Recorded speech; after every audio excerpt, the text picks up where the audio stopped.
Hi, it's Alex here. In today's video, we're going to talk about how to make friends on the internet. So I'm sure you're a member of a bunch of Facebook groups and maybe some masterminds. And if you're not, you should be. They're freaking amazing. So how to make friends in these mastermind groups, how to make friends in these Facebook groups. And I guess this also applies to outside of Facebook and other networks like LinkedIn and so on. So the first tip is lots of guys, they get into masterminds, they get into these social networks and these groups, and they're super shy about talking to others because they're afraid of making the wrong first impression.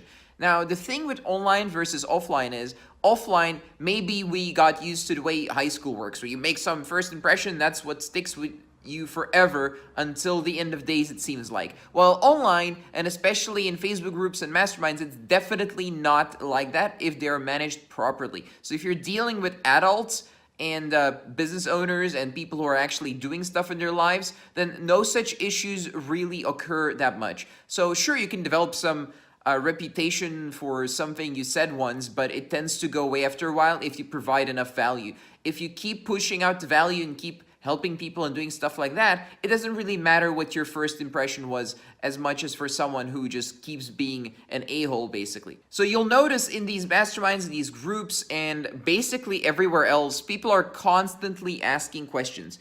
And lots of them are not getting responses because that's just the way it is. There's just so much stuff to do, and the moderators are busy, and the groups admins and the creators are super busy. They don't have time for any of this stuff. So it's helpful if members like yourself are commenting in the group and helping other members. It's better to have people who are pillars of the community helping other members and keeping the community alive.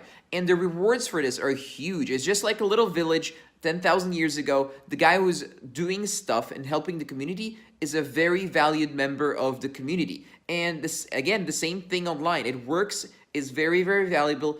And that's how you make a lot of friends. I'm not saying be people's lackeys and run around and do everything for them, but sometimes just contribute one very valuable response to someone's problem once or twice a day and see what happens. People are going to recognize you, help you, and treat you like a valued member of the community. The last thing is, well, guys, they tend to want to participate when they need something. Now, if you're the person who participates and does stuff only when he needs something and contacts people only when he needs something, you're going to make yourself very unpopular very quickly. You need to have a balance.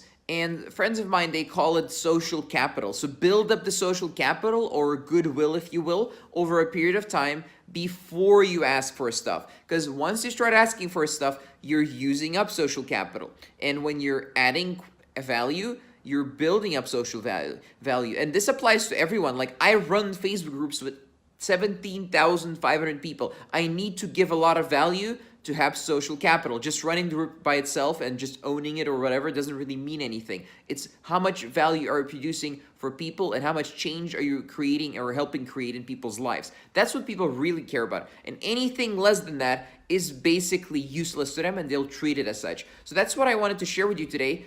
Thanks for watching. If you have any questions, do comment below. And if you'd like more free videos about marketing, sales, and entrepreneurship, please subscribe, and I'll see you in tomorrow's video.